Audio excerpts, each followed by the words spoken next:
ನಮಸ್ಕಾರ, ನೀವು ನೋಡುತ್ತಿರುವುದು ರಾಯಚೂರು ನ್ಯೂಸ್ 007ಗೆ ಸ್ವಾಗತ. ನೂತನ ಸಚಿವ ಸಂಪುಟದಲ್ಲಿ ರುದ್ರಪ್ಪ ಲಮಾಣಿ ಹಾಗೂ ಎನ್ಎಸ್ ಬೋಸರಾಜ್ ಅವರಿಗೆ ಅವಕಾಶ ನೀಡುವಂತೆ ಅಂಬರೀಶ್ ರಾಠೋಡ್ ಆಗ್ರಹ.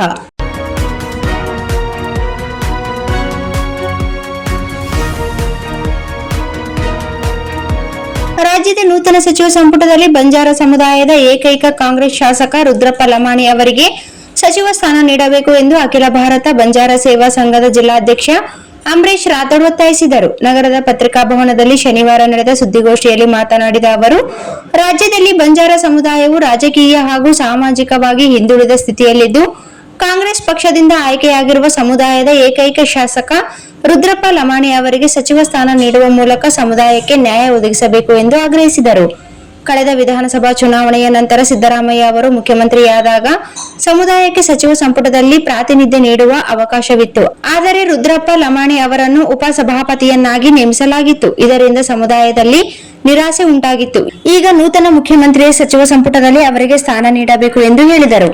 ಬಂಜಾರ ಸಮುದಾಯದ ಸರ್ವತೋಮುಖ ಅಭಿವೃದ್ಧಿ, ಹಿತರಕ್ಷಣೆ ಹಾಗೂ ರಾಜಕೀಯ ಪ್ರಾತಿನಿಧ್ಯಕ್ಕಾಗಿ ಸಚಿವ ಸ್ಥಾನ ಅತ್ಯಗತ್ಯವಾಗಿದೆ. ಬೇಡಿಕೆಯನ್ನು ಸರ್ಕಾರ ಪರಿಗಣಿಸದಿದ್ದರೆ ಮುಂದಿನ ದಿನಗಳಲ್ಲಿ ಸಂಘಟನೆಯ ವತಿಯಿಂದ ತೀವ್ರ ಹೋರಾಟ ಹಮ್ಮಿಕೊಳ್ಳಬೇಕಾಗುತ್ತದೆ ಎಂದು ಎಚ್ಚರಿಕೆ ನೀಡಿದರು. ಇದೇ ವೇಳೆ ಜಿಲ್ಲೆಯ ಹಿರಿಯ ಮುಖಂಡ ಹಾಗೂ ಮಾಜಿ ಸಚಿವ ಎನ್ಎಸ್ ಬೋಸರಾಜ್ ಅವರಿಗೂ ಮತ್ತೊಮ್ಮೆ ಸಚಿವ ಸ್ಥಾನ ನೀಡುವಂತೆ ಸರ್ಕಾರವನ್ನು ಒತ್ತಾಯಿಸಿದರು. ಸುದ್ದಿಗೋಷ್ಠಿಯಲ್ಲಿ ಗೋವಿಂದರಾಜು, ಶಿವಣ್ಣ ಪವಾರ್, ಲಚ್ಚಪ್ಪ, ಕೃಷ್ಣಪ್ಪ, ಅಂಬರೀಶ್ ಪವಾರ್, ಮೌನೇಶ್, ಕೃಷ್ಣಮೂರ್ತಿ, ಲಾಲಪ್ಪ ಸೇರಿದಂತೆ ಬಂಜಾರ ಸಮುದಾಯದ ಮುಖಂಡರು ಉಪಸ್ಥಿತರಿದ್ದರು. ನಮ್ಮ ಸಮಾಜಕ್ಕೆ ಭಾಳ ಅನ್ಯಾಯ ಏನಾಗಿದೆ ಅಂದರೆ, ಏಕಾಏಕಿ ಒಬ್ಬರೇ ನಮ್ಮ MLA, ಆದರೆ ಒಬ್ಬರಿಗೆ ನಮ್ಮ ಸಚಿವ ಸ್ಥಾನವನ್ನು ನೀಡಲಾರ್ದಕ್ಕ ನಮ್ಮ ಸಮಾಜಕ್ಕೆ ಭಾಳ ಹಾನಿ ಆಗಿದೆ ಅಂತ ನಾನು ಇಲ್ಲಿ ನಿಮ್ಮ ಮುಖಾಂತರ ಹೇಳಕತ್ತೀನಿ. ಮತ್ತೆ ಏನಿಲ್ಲ ಅಂದ್ರೆ, ಈಗ ನಾಳೆಗೆ ಸಂಪುಟ ಆದಾಗ ಸಚಿವ ಸ್ಥಾನ ನೀಡಲೇಬೇಕು, ರುದ್ರಪ್ಪ ಲಮಾಣಿ ಸರಿಗೆ ನೀಡಲೇಬೇಕಂತ ಹೇಳಿ ಈಗ ನಿಮ್ಗೆ ಮುಖಾಂತರ ಅವ್ರಿಗೆ ಒತ್ತಾಯ ಮಾಡಕತ್ತೀನಿ. ಮತ್ತೆ ಇನ್ನ ಏನಂದ್ರ, ಮೊನ್ನೆ ಸಭಾಪತಿಯಾಗಿನೂ ಕಾರ್ಯನಿರ್ವಹಣೆ ಮಾಡಿದ್ದಾರೆ.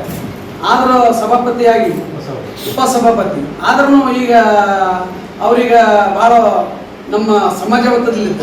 ಮೊನ್ನೆ ಎಲೆಕ್ಷನ್ ನಡೆದಾಗನು ನಮ್ಮ ಸಮಾಜದವರು ಭಾಳ ಕಾಂಗ್ರೆಸ್ಸಿಗಂತ ಭಾಳ ಇದು ಮಾಡಿ ಅವ್ರಿಗೆ ನಂಬಿ ಅವ್ರಿಗೆಲ್ಲ ಸಮಾಜದವರು ಅವರಿಗೆಲ್ಲ ಓಟ್ ಹಾಕಿ ಭಾಳ MLA ಮಾಡಿದ್ರು ನಮಗೆ ಸಮಾಜಕ್ಕೆ